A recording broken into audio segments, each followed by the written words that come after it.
Olá minha gente, sejam bem-vindos ao nosso canal. Hoje mostrarei para vocês algumas máquinas fotográficas da década de 1950, 1960, 1970 e algumas máquinas digitais já dos anos 2000. Isto é, não vamos retroceder aos inícios da máquina fotográfica. A primeira delas é uma máquina da marca Capsa. Essa máquina, muito usada nos anos de 1950 e 1960, ela possui alguns ajustes que permitem uma melhor qualidade de foto. Ela possui dois visores que possibilitam a foto tipo paisagem ou a foto tipo retrato. É uma máquina relativamente simples, mas que exigia uma certa habilidade para seu manuseio. Internamente, na parte em que se coloca o filme, ela ainda teria um ajuste através dessas abas que permitia você diminuir o tamanho da abertura e esse filme de 12 poses passaria a ser 24 poses. Se você queria um negativo maior para fazer obviamente uma foto de maior qualidade, abria-se esse compartimento, né?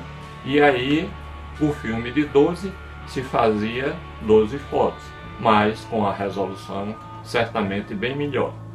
Essa máquina fotográfica eu ganhei do meu pai quando ainda muito jovem e que me possibilitou fazer várias fotos da minha adolescência, quando na época a fotografia era uma coisa relativamente cara, pois exigia você comprar os filmes como também pagar a revelação, para só então você ter acesso às fotos.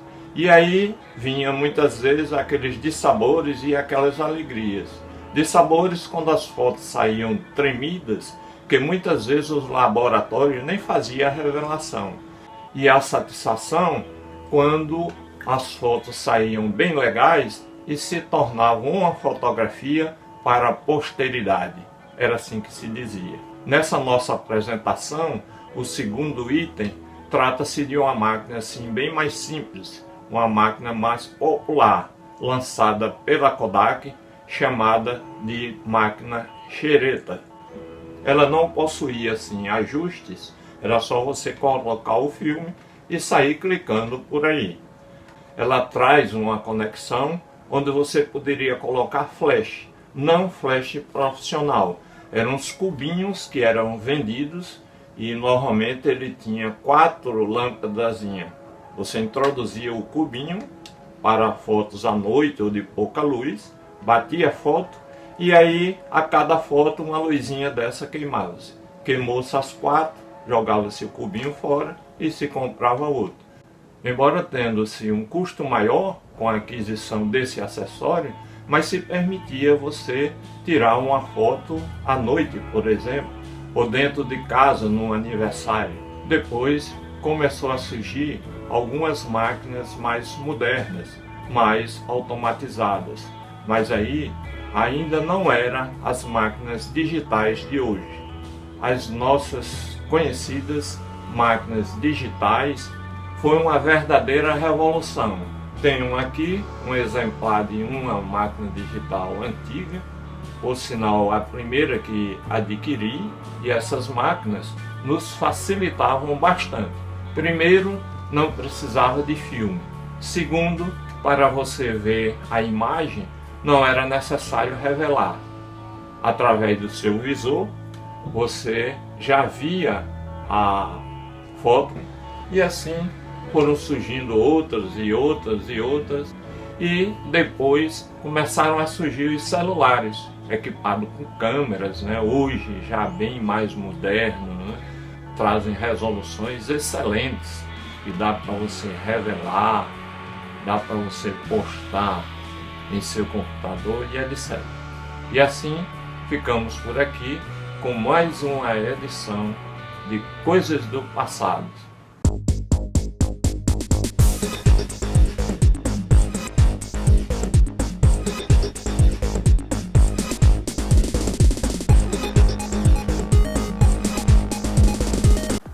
Olá, internautas, sejam bem-vindos ao nosso canal.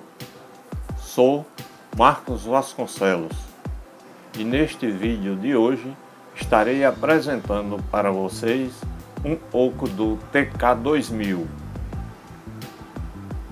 Esse foi um dos primeiros computadores pessoais que tivemos notícias aqui no Brasil.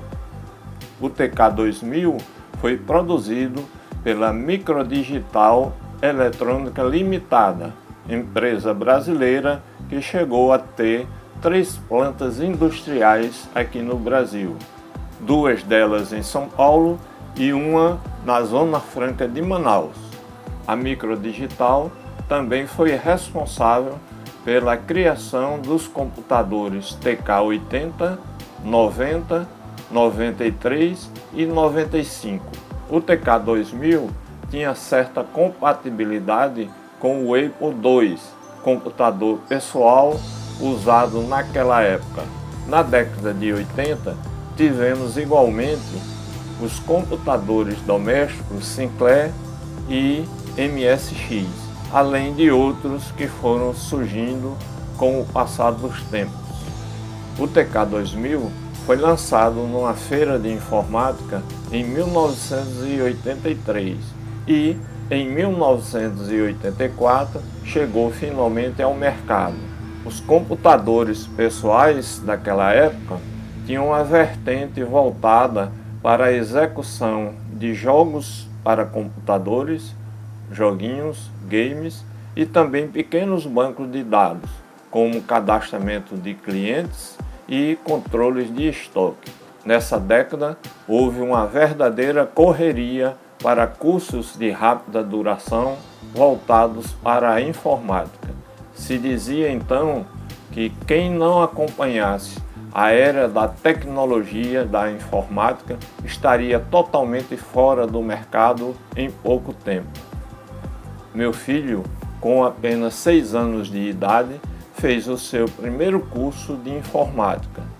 Daí, tomou gosto pelo assunto, fez uma graduação na área da ciência da computação e hoje trabalha na área de tecnologia da informação.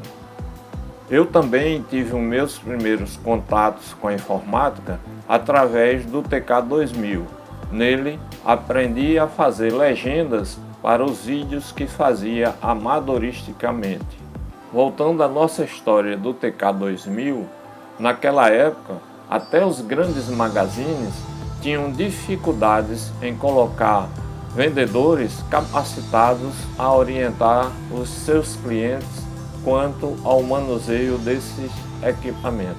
A sorte é que o TK2000 se fazia acompanhar por 2 livros, um manual de operação e um manual técnico. O TK2000 era composto de um só bloco, compreendendo a parte de teclado e a CPU, a unidade de processamento. Assim, havia a necessidade de se adquirir monitor, que na época era muito caro. Diante disso, valeu a nossa criatividade adaptando aparelho de televisão para servir como monitor. Além disso, havia a necessidade de se ter um gravador ou um reprodutor de fitas cassete, pois os programas eram gravados nessas fitinhas cassetes e o computador precisava ser alimentado com esses programinhas. Era feita uma conexão entre o gravador e o computador pessoal. Aqui, 2 exemplares que são verdadeiras relíquias dos programinhas que alimentavam o TK2000. Os programas eram gravados nessas fitas cassetes, que era colocado lá no gravador ou no reprodutor de fita cassete, para assim alimentar o computador, e uma vez carregado, o computador estava pronto para ser operacionalizado. E uma surpresa para vocês: em meu acervo ainda disponho do exemplar do TK2000 que adquiri em 1986. Esse, o TK2000, que hoje não passa de relíquia ou peça de museu, foi o objeto do nosso vídeo de hoje. Assim, se você gostou, dê o seu like, inscreva-se no canal e não esqueça de ativar o sininho para receber as notificações dos próximos vídeos que estaremos postando. Nosso muito obrigado.